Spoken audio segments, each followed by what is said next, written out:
l'isolation de vos combles avec la société Yep Habitat.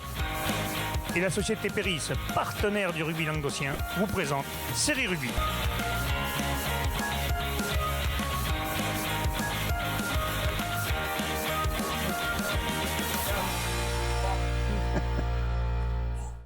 Bonjour mesdames, messieurs, bienvenue à Série Rugby, votre émission sur rugby amateur de la 4e série à la Fédérale 1 avec mes chroniqueurs. Salut Lolo. Salut Alain. Salut Bacheté. Salut Alain. Et salut Wally. Salut Alain. Allez, que des bols là. Alors, attention. Hey, vous êtes pas un peu petit quand même à côté de Lolo, quand même, vous n'avez pas peur de morfler? Non, moi je fais la muscu tous les jours, c'est bon. C'est pour ça que je me suis mis à droite. Il fait de la muscu, quoi. Il nous fait rêver, lui. Hein. La muscu du poignet, tu fais. Et il va nous faire rire, lui. Bon, avant un petit mot, avant tout, pour la maman du monsieur Doucet qui est décédé. Donc on aura une pensée pour la famille de notre président de la Ligue Occitanie. Tout à fait. Ainsi qu'à sa famille. Bon, messieurs, on va parler des matchs qui ont eu lieu ce week-end. Bon, il y aura, par contre, en fédéral, on ne jouera pas par la Fédérale 1 ce week-end. Donc vous allez pouvoir être tranquille. Ça, tu pourras rater tes rendez-vous, Fabien. Vu que tu n'étais pas levé ce week-end. On va te tailler un peu. On est en live, là, on ne peut pas couper. Donc là, J'ai eu un week-end chargé. C'est pas grave. Donc on va parler des matchs qui ont eu lieu. On va commencer par la Fédérale 3, la poule 11. Le stade Picénois recevait La Tourtesa, victoire de la jeunesse libérienne 20-10. Rivesaltes Bonpass recevait Thuir, victoire de Thuir 20-3.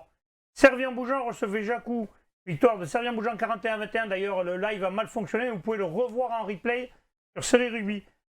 Quillan-Limoux, Palavas-Légenais, victoire de Palavas-Légenais 39-19. Revel qui recevait Salancote-Radieuse, victoire de Salancote-Radieuse 35-26. Et enfin, Saverdin recevait Vendra, victoire de Saverdin 39-9. On commence par les stades Picénois. Wally, c'est pour toi. Victoire de la jeunesse libérienne à l'extérieur, un bon coup, la 20-10 quand même. Hein. Ben ouais, cette équipe de La Tourtesa, donc une nouvelle fois s'impose, donc 3 matchs, 3 victoires. Donc là, à l'extérieur, Non, ils ont 2 victoires, je crois. Hein. 2 victoires, pardon. Oui. À Pézenas, où il est toujours compliqué de s'imposer. Tu ne peux demander à Moutou, ouais, aller gagner à Pézenas, c'est compliqué. Hein. Lui, c'est un Picénois, il ne faut pas qu'on ait gagné chez lui. Hein. Je pense que Xavier le confirmera, non, mais c'est un très très bon début de saison et je pense qu'il... Il continue sur la lancée l'année dernière où ils avaient été bons et puis ils avaient fait une belle saison quand même. L'année dernière, ça avait été un peu la surprise. Hein. Ils étaient promus, et franchement, ils avaient fait... Mais là maintenant, c'est plus une surprise cette équipe en fait. Je crois que là, ils peuvent plus se cacher en gagnant à Pézenas. Bon, ça a été difficile quand même, Pézenas à la maison. Ils se sont accrochés, ils étaient menés 8-7 à la mi-temps, donc c'était quand même compliqué, mais ils ne se sont pas affolés, cette équipe de Helne. Et au final, l'emporte 20-10 à Pézenas. C'est plus dommageable pour Pézenas qui ne fait même pas de bonus défensif. Non, mais il marque quand même 3 essais, la bagatelle de 3 essais. C'est pas mal. Hein. Oui, non. Donc ils ont fait un sacré coup là. Ouais, c'est une belle performance, ouais. Rivesaltes Bonpass qui recevait Thuir, Fabien, c'est un derby ça, non? C'est un bon derby catalan, oui, hein, où ces deux équipes, je crois depuis l'année dernière, ont tendance à gagner à l'extérieur. Hein. Ouais, ils vont gagner chez l'autre. Chacun chez l'autre. Mais Thuir est allé gagner à Bonpass. Ouais, et en plus avec le bonus offensif, on va dire qu'il y a eu un avantage à Thuir qui doit sa victoire grâce à une belle défense, peut-être un peu plus d'expérience, beaucoup plus réaliste sur le match. Savoir qu'il y avait quand même que 10-3 à 7 minutes de la fin. Et il y a eu un premier exploit personnel de Christoffel, l'arrière, qui marque un essai après une course de 50 mètres. Et il s'offre le bonus offensif par Deli Villa, vraiment à la dernière minute. C'est une belle perf aussi. Hein. C'est belle perf, voilà, belle rencontre. Et puis il y a un truc qui me fait énormément plaisir, c'est que mon ami Guillaume Alsina a dû faire une préparation physique hors norme. Hein, parce que titulaire depuis le début de la saison et un fer de lance, moi je te lève le chapeau Guillaume, franchement. Moi, peut-être qu'il a lâché son équipe, il jouait avec les Wallabies, un peu incorporé l'année dernière. Mais là, je sais pas. Mais il a eu un cagoulin, il a eu le prix du cagoulin. Ça fait rien, un cagoulin, mais quand tu connais Guillaume. Cagoulin, ça veut dire que tu joues quand même. Ouais, non, mais c'est bien. Je veux dire, moi, cagoulin, il y en a qui l'ont jamais eu, mais ils jouent jamais non plus. Allez, bravo Guillaume. C'est bien. Servien-Bougeant qui recevait Jacou, le match que tu n'as pas vu, Fabien d'ailleurs. 41-21 pour Servien-Bougeant. Belle démonstration. Hein, ouais, ça avait pas très bien commencé pour la réserve qui a joué avec un petit peu de retard. Ils sont perdus sur la route. Le chauffeur de bus a confondu Sauvian avec Servian. Et c'est pas ça finit pareil. Ça finit pareil, mais bon, le problème c'est qu'il faut qu'il fasse un petit peu. Moi aussi, dans l'Hérault, tout le monde s'appelle pareil. C'est le problème. Bilan des courses, le match de la B a commencé à 14h20, ce qui fait que ça a décalé d'autant le match de la une. Ouais. Mais bon, les deux équipes, en tout cas en une, n'ont pas mis trop de temps à se mettre en place. Hein, et la bagatelle a quand même 62 points sur cette rencontre. Les supporters ont dû se régaler. Sur le terrain aussi, ça s'est envoyé. 41 points du côté de Servian. 21 points du côté Jacquounard, justement, avant de voir la réaction, on va parler justement, les ordinateurs ont chauffé un peu parce qu'il faisait très chaud au stade, donc c'est pour ça que vous n'avez pas pu voir la deuxième mi-temps comme il faut, mais elle a été enregistrée et vous pouvez le revoir sur serierugby.fr. Maintenant, nous avons la réaction au micro de Bubu parce qu'il était tout seul, le pauvre. On s'était laissé, quelqu'un l'avait lâché dimanche. Donc il est tout seul à Serviam pour le match Serviam-Bougeant contre Jacou. La réaction avec les entraîneurs et coachs. Nous sommes ici au stade Gérard Labattu de Serviam où nous venons d'assister à la belle victoire de Serviam-Bougeant 41-21 sur le rugby club de Jacou. Avec moi j'ai Abrash Idrissi, le capitaine, et Anthony Cortés, l'entraîneur. Abrash, vous avez fait un début en un quart d'heure. Il y avait déjà 3 essais inscrits, 19-0. Vous les avez assommés d'entrée de jeu. Bah ouais, on a démarré en boulet de canon, on voulait envoyer un signal fort parce que la semaine dernière on n'a pas joué à cause des intempéries. On a voulu envoyer un signal fort, on a envoyé du jeu, on s'est régalé. Et après, je pense qu'on a trop voulu jouer à la baballe, devant surtout. En plus. On a voulu faire les jeux de 3 quarts, on ne sait pas le faire. Du coup, voilà, il faut qu'on retravaille les basiques devant, là. Enfin, cocotte, le ballon propre, libération propre. Et on laisse jouer les 3 quarts. On a une ligne de 3 quarts qui est pas mal cette année. Du coup, après un second mi-temps, ouais, on s'est laissé un peu endormir. L'arbitre nous pénalise un peu beaucoup à mon goût. Mais bon, à corriger. De toute façon, c'est le deuxième match de la saison. Il y a encore une vingtaine de matchs. Voilà. Anto, 2 matchs, 2 bonus offensifs. On a vu quand même que derrière, il y avait des possibilités, des bonnes combinaisons. Gary Genk, Bio, Aguilera. Ça combine pas mal avec Flamand, on le sait, un impact player là, qui peut faire casser la ligne davantage. En tout cas, vous avez bien régalé cet après-midi. Ouais, c'est vrai que bon, là, on parle beaucoup des nouveaux, mais il faut savoir que l'intersaison, nous, on a misé sur la stabilité du groupe, puisque là, sur le groupe de 22, on n'a que 5 nouveaux et qu'un seul devant sur le groupe des 8 plus les remplaçants, il n'y en avait qu'un, c'est Geoffrey Varguez. Après, derrière, c'est vrai que l'année dernière, on a perdu quand même pas mal de joueurs.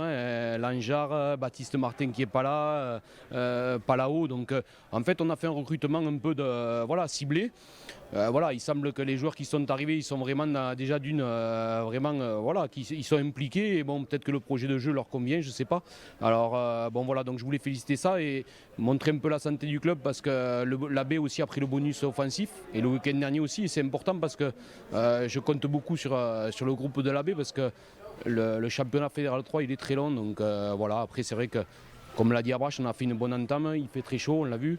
Après on est pénalisé, après à tort ou à raison, il y a des pénalités qui sont, d'autres non peut-être. Mais par contre, félicitations à cette équipe de Jacou qui envoie du jeu, qui n'a rien lâché. Donc ça fait un score un peu parce qu'ils n'ont rien fermé non plus. Ouais, ils vous ont fait peur, ils vous avaient repris le bonus offensif, ils vous l'avaient enlevé, pardon. Et il y a une belle réaction de Maël Boulard, il me semble, qui est allé inscrire Super avec un super cage débordement. C'est vrai que ces conditions, cette chaleur, même nous, l'ordinateur, il a failli planter en plein milieu de la retransmission. Comment c'était sur le terrain là? C'était dur, non? Dur. Après, bon, voilà, on le sait, septembre, il fait encore chaud, on s'adapte. Après, on compte sur les mecs derrière, on a des canins. Voilà. Comme je t'ai dit tout à l'heure, il faut se concentrer devant, il faut bosser, et derrière, il faut les laisser envoyer du jeu. Voilà. Ça va le faire. Prochain déplacement, c'est à Tuur, il me semble.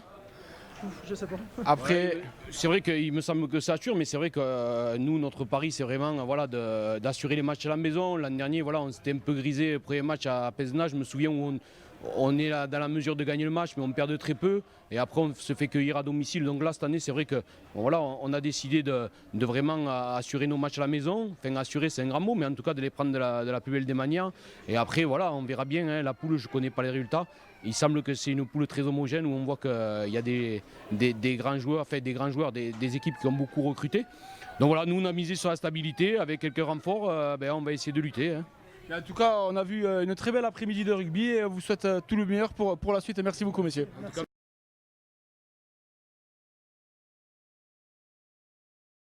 Tiré comme un buffet. On va remercier Jules qui a remplacé Basté au dernier moment. Basté, éternel absent dans les grands rendez-vous, on le sait. Je ne peux pas être. Je peux pas être. Comment il disait Xavier Moutou, tu veux une pilule bleue peut-être pour les grands rendez-vous? À noter quand même que sur cette rencontre, parce qu'on va revenir au jeu un petit peu. T'as raison. Chose sérieuse. À noter que sur cette rencontre, Serviam avait perdu le bonus offensif et grâce à son ailier Boulardin, à la 79e minute, qui leur permet de rester et de repartir avec. On a vu un bel essai du numéro 9 là quand même, il s'est barré là. Ça a joué pendant. Arcas là. Déjà ça part d'une relance de Flamand. On parle du plusieurs années, il résiste à 3-4 plaquages. On l'a vu sur l'action. Arcas qui fait une échappée de 40 mètres. Basté il aurait aimé résister à 2 ou 3 plaquages, mais bon. Il avait du mal. Ça chambre, mesdames, messieurs. Allez, on passe au prochain match. Qui en Limoux contre Palavas. C'est qui s'y colle? C'est Fabien, c'est moi. Justement, Kylian Dimou. Et Kylian qui malheureusement n'y arrive toujours pas, hein, toujours 0 point au compteur. Bon, un Palavas opportuniste, même si Kylian avait fait une belle entame, parce que quand même il mène 16-10 à la pause. Mais voilà, un petit fait de jeu juste après au début de la deuxième mi-temps. Ils se font contrer dans le jeu au pied. Ils prennent un essai et là, Palavas reprend le score. Et à partir de là, voilà, ils ont gardé le ballon, ils ont été beaucoup plus conquérants, ils ont été meilleurs en touche et surtout, ils ont profité des erreurs des locaux, donc de Kylian pour creuser l'écart. Il est à noter que Palavas a enquillé sa deuxième victoire à l'extérieur, il me semble. C'est pas mal, deux victoires à l'extérieur. Ils ont allé gagner Oscar à Rivesaltes la semaine d'avant. Là, ils vont gagner quand même à Kylian quand on sait la difficulté. Oui, parce que même si Kylian n'est pas la meilleure équipe de la poule, peut-être. Il est quand même, le résultat des hommes de Philippe est quand même excellent, quoi. Et puis il n'y a pas photo, 39-19, 20 points d'écart, bonus offensif. Surtout le bonus offensif. Le bonus offensif, il n'y a pas grand monde qui le fera. Voilà, repartir avec 5 points. Et Palavas se positionne en favori, mais bien que ça ne plaise peut-être pas aux entraîneurs, mais en favori potentiel de la poule, parce que... Oui, parce que maintenant ils sont 3e de poule, 9 points, attention. Maintenant, on va passer à Revel qui recevait Salon-Côte-Radieuse. Wally et Revel n'y arrivent toujours pas. Mais non, Revel, on n'y arrive toujours pas. Parce que les départs annoncés, on a dit qu'il y a eu beaucoup de départs. Peut-être que ça y a fait, parce que là, quand même, de passer de 2e de poule l'année dernière au premier second, et là, t'es dernier. Ouais, c'est clair. Ils s'inclinent 35-26 donc à domicile. Même bonus offensif pour Salon-Côte-Radieuse. C'est un peu dommage pour cette équipe de Revel, parce que, à la mi-temps, il y avait 14-13 pour Salon-Côte-Radieuse. Ils ont su, avec une pénalité un drop, reprendre le score 19-14.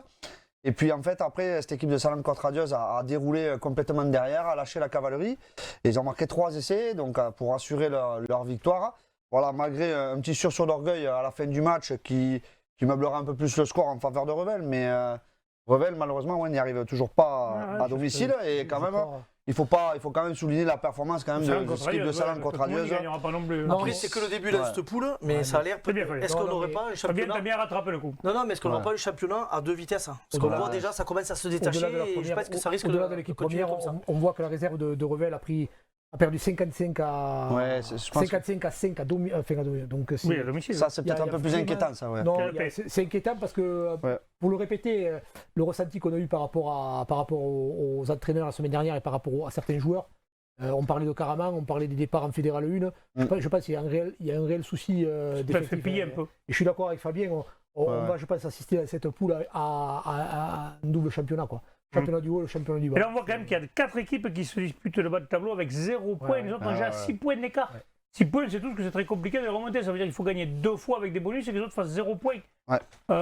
C'est compliqué. C'est compliqué, mais à la fois, ça va laisser quand même un petit peu de. Ça sera haletant, parce qu'il n'y a que deux descentes, donc ça va être quand même intéressant. Ça permettra à tout le monde de pouvoir se sauver, quoi. Allez, on va parler maintenant de Saverdin qui recevait l'équipe de Vendre, justement, Lolo, c'est pour toi. L'équipe de Vendre qui souffle un peu le chaud et le froid avec une super performance à Salanque en prenant le point de bonus défensif. Et ensuite, une victoire bonifiée contre Revel. On s'attendait que cette équipe de Vendre se déplace à Saverdin, non pas pour aller chercher une victoire, mais pour aller accrocher autre chose que ces 9 petits points pris au pied. J'ai l'impression un peu que Saverdun quand même est un habitué du haut de tableau. L'année dernière, ils ont joué au tableau toute l'année. On sait que c'est très difficile. Énormément de monde au stade, un repas où il y a toujours énormément de convives, une ambiance particulière, une chaleur aussi accablante du côté de Saverdun. Mais cette équipe de Vendre, quand même, j'espère qu'elle se déplacera mieux à l'extérieur, parce que je pense qu'elle mérite mieux. D'accord.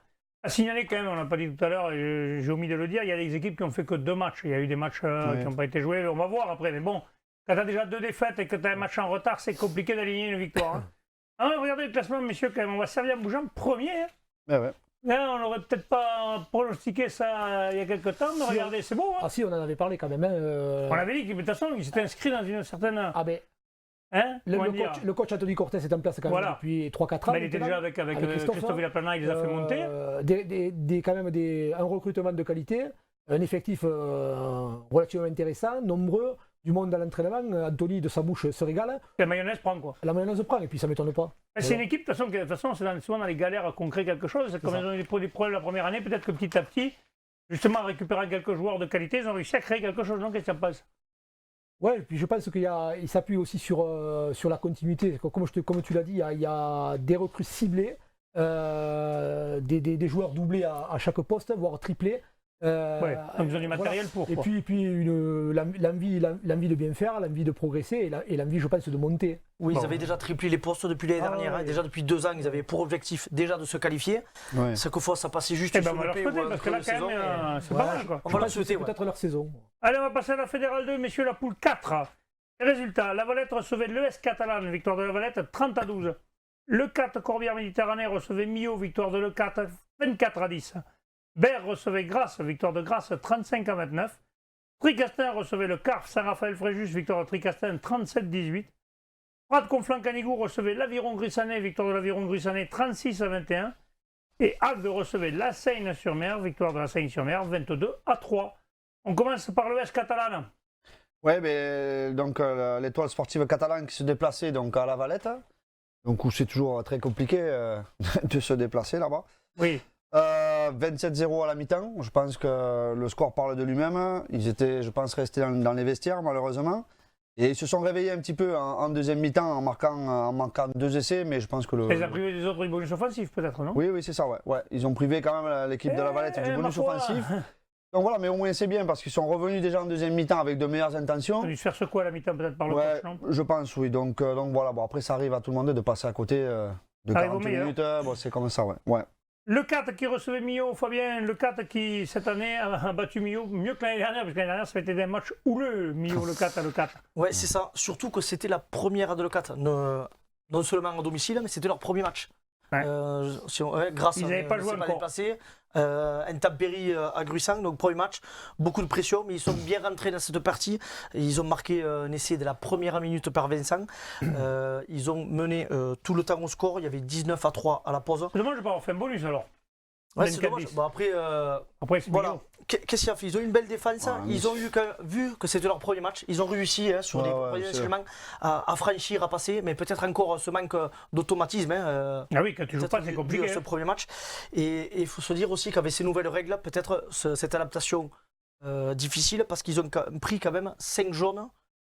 Sur la partie, bon, je crois qu'il y en a eu 3 sur le dernier quart d'heure, ou même ils arrivent à gagner quand même 2 minutes de la fin anecdotique, mais même à 12 à la fin, voilà, ils ont quand même, pour ça que j'ai souligné la grosse défense, ils ont bien défendu, ils ont pas encaissé le point à la fin, mais voilà, début réussi pour les locatoires. Prades Conflans-Canigou contre l'Aviron Grissanet qui fait le coup là, on a gagné à Prades, parce qu'on sait tous que c'est très très compliqué d'aller gagner à Prades quand même. Non, la grosse performance de Gruissant à Prades, ouais, c'est clair. Hein.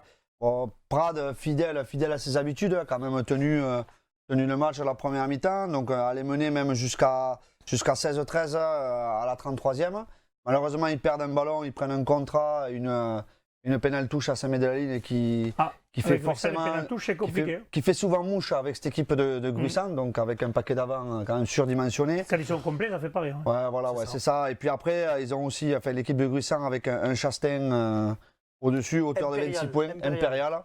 Donc voilà, avec 6 pénalités, 3 transformations en essai. Donc, oui, on peut dire que c'est l'homme du match, quoi. Ouais, je pense que là, quand même, il a bien contribué. Combien d'années, 3 transformations, 3 pénalités, un essai? 26 points sur 36. Je crois qu'il y a eu 5 pénalités, 3 transfos et un essai.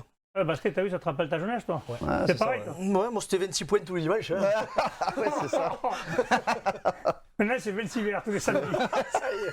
Allez, tchac! J'arrête de parler. Bam, ça c'est fait. On passe à Agde qui recevait la Seyne. Mais Agde, malheureusement, qui a subi un peu la loi de la Seyne, ancien pensionnaire de Fédéral 1, donc ils ont pu, je pense, mesurer la différence qui les sépare d'une équipe qui descend de Fédéral 1, qui a gardé plus ou moins son ossature, et qui ambitionne, je pense, de remonter le plus rapidement possible. La Seyne qui a pu se mesurer l'année dernière au meilleur club de France, au niveau de l'élite pro. Donc, ils avaient qui avec eux? Ils avaient Valence Roman? Ils étaient dans la poule, non, ils étaient dans l'autre poule. Ils étaient à la poule de Nice, je pense. Ouais. Mais moins une grosse, je crois que c'était Nice, Chambéry, grosses écuries aussi. Ouais. Mais je pense que Agde est quand même dans l'apprentissage. Bon, on a noté encore une fois une ribambelle de carton. Alors, décidément, c'était la plus de carton. Peut-être une petite partie de pistoufle à la 37e. Où l'arbitre a fait sortir Deloum et Dougby. côté Seine, bon, est-ce qu'on ne s'est pas trop eu de retour. Bon, après, on sait qu'à ce niveau-là, les matchs sont engagés, mais souvent corrects quand même. Donc, voilà, en fédéral, souvent, c'est plus souvent mais bon, plus appuyé vraiment qu'elle envoyé qu'une cravate par derrière. Je pense que Agde, bon, quand même, n'est pas décroché. Hein. Agde reste quand même au milieu de tableau. Ils sont 6e, ils ont 6 points. Donc, il n'y a rien d'alarmant de perdre à la maison contre prétendant à la montée. La Seine, quoi, quand même. Voilà. C'est la Seine sûrement qu'il va falloir compter avec eux parce que cette équipe, comme tu dis, descend de fédéral 1, donc certainement qu'ils ont envie d'y remonter de suite. Parce qu'il va y rester quand même. De toute façon, 2 matchs, 2 bonus offensifs, 10 points, normal. On va voir un peu plus tard. On va passer maintenant à la poule 5 de fédéral 2, messieurs. Nous avons Castelnaudary qui recevait l'Erac. L'Erac, avant ce match, est 3e de poule, maintenant ils sont second. C'est une équipe qui tourne fort quand même. Hein. Ils sont venus gagner à Castelnaudary 31-23. Et Castelnaudary, encore un scénario un peu catastrophe. Hein. Voilà, il s'incline à chaque fois des dernières minutes. Hein. Savoir que Castel quand même menait 13-9 à la pause. Même à la 44e, ils vont mener 20-9 grâce à un doublé de Gourdon. Mais voilà, ils vont être un peu indisciplinés sur la fin. Ils vont jouer une première fois 14, puis à 13. Et dans ce dernier quart d'heure, ils vont encaisser 17 points. Ce qui fait cette différence. C'est dommage. Hein. Déjà, je crois qu'ils avaient perdu d'1 ou 2 points le premier match. Et là, à nouveau, ce dernier quart d'heure qui leur est fatal. On a souhaité aux amis Chorien de gagner le prochain match parce qu'après, ça va être compliqué là. Ça va être cool, ouais, surtout voilà, 2 réceptions, 2 fois de perdre. Mais surtout à la fin, ça va être compliqué quand même. Après, c'est quand même une équipe qui a l'habitude quand même aussi de ces matchs-là, d'aller chercher, de se recentrer quand c'est dur. Donc voilà, ils l'ont prouvé les 2 dernières années. C'est dommage qu'ils n'arrivent pas justement d'entrer à faire ce qu'il faut pour justement aller chercher plus tard quelque chose autre qu'un maintien. C'est vrai, Certainement, c'est une équipe qui a des valeurs et qui n'arrive pas justement à arriver d'entrer à accrocher les matchs. Je pense que quand ils ont quand même le couteau sur la gorge, quand même, ils savent remettre. Quand ils ont le couteau, et d'ailleurs, ils emmerdent pas mal de monde. C'est clair. On passe à la Fédérale 1, messieurs, la poule 2. Il n'y avait pas de match ce week-end, par contre, il y a des matchs à venir. Il y aura un Bourgoin-Jallieu contre Narbonne, ça jouera vendredi et ça se sera sur l'équipe TV. Là, quand même, là, ça va piquer. Ça va piquer pour qui? Là, Bourgoin-Jallieu second, Narbonne 5e à 5 points. Et sachant qu'au côté bergalier, on aura un Biterrois parmi là, puisqu'on a Baptiste Philippe qui est à Bourgoin depuis 2 saisons. Donc ça devrait être quand même. Ça va être compliqué pour un Narbonnais quand même. C'est un bon test. Ils ont reçu les 2 premiers. Enfin, ils ont reçu le premier, là ils vont sur le second, mais voilà, ils vont se faire. Marc, en même temps, test au meilleur d'entrée, après, au meilleur.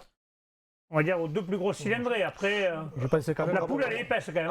À mon avis, c'est les 2 plus gros quand même. Hein. Oui, mais ça reste homogène quand même. Quand même, quand il va falloir aller à Nice, Nice, ils ont été gagnés. Il reste quand même, pour connaître quand même relativement bien la poule, il reste. Il y a du monde quand même. Bordelais, il faut regarder.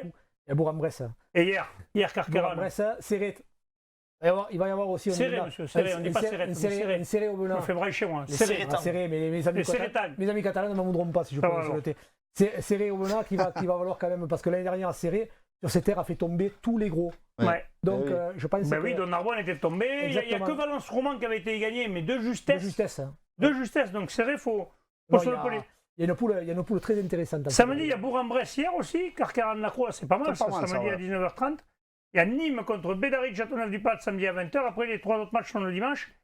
Stade Niçois qui recevra Château-Renard, Serré qui recevra, voilà, comme tu as dit, et Mazamet à venir Castanet. Et Mazamet, on va souhaiter quand même aux promus, peut-être, d'accrocher, ou de tenter d'accrocher. Mais disons que l'avenir Castanet est juste devant eux, mais bon. Ça va être compliqué. Mais celui-là, c'est parce qu'il faut le gagner. Là. Ouais, là, c'est maintenant ou jamais. Même en le gagnant, quand même, pour Mazamet, ça va être quand même compliqué parce que c'est quand même une saison qui est longue, qui est faite quand même de gros matchs. Parce que c'est pas un gros match qu'il faut tirer, c'est un gros match tous les week-ends. Tous les week-ends, t'as pas droit à l'erreur, quoi. Parce que regardez Narbonne, ils avaient bien enclenché 1 ou 2 matchs, et puis après, c'était compliqué. Et après, la nuit de Mazamet, c'est dommage, parce que même il y a quelques années, ils étaient remontés. Ils ont tendance à faire ce yo-yo un petit peu et de souffrir au moment de la montée. C'est chouette, c'est bien de monter en Fédéral 1, mais franchement, monter pour vivre une saison galère, je vois pas. Parce que c'est pas mieux de rester jouer les milieux de tableau. Après le dirigeant est clair, il a été assumé. Mais il avait dit, Laurent Cabrol, il avait dit qu'il voulait monter. Ouais, mais Laurent, il est bien. Il fait la pluie le beau temps, mais non, mais il fait la pluie le beau temps, c'est quelqu'un de charmant au demeurant, elle est belle celle-là. C'est quelqu'un de charmant et très accueillant, on a eu l'occasion de le voir assez souvent. Mais c'est vrai qu'après, c'est chouette d'avoir des matchs de Fédéral 1 tous les 15 jours à domicile. Surtout que Mazamet, ça attire du monde, il y a souvent du monde au stade. C'est un beau complexe de jeu. Et après, moi je me mets à la place des joueurs des fois et puis du staff. Historiquement, c'est une ville qui aime le cuir. T'as vu que dans la poule, tu chopes Bourg-en-Bresse et Bourgoin-Jallieu, c'est pas des cadeaux. Et puis tu voyages. Bon, après, quand tu es un peu jeune ou quoi, ça fait plaisir aussi. Tu intègres ce niveau. T'aurais aimé jouer ça. Mais je l'ai fait avec Mazamet. Les gens prenaient 70 contre Aurillac et contre Nîmes. Voilà, le tarif c'était 70 points. C'était ça. Ils en prennent 60. Bon, c'est bien, messieurs, ce sera le mot de la fin. Je vous remercie. On va se retrouver demain avec les résultats des séries. Et puis, allez les Bleus surtout. J'espère qu'on va faire une rousse à ces cons américains. On aurait pu chanter la Marseillaise. On aurait pu, mais moi j'ai peur qu'il pleuve déjà. Vous voyez ce que je veux dire. Messieurs, je vous remercie. Transpirez bien sur tous les terrains. Allez, bye. Allez, salut.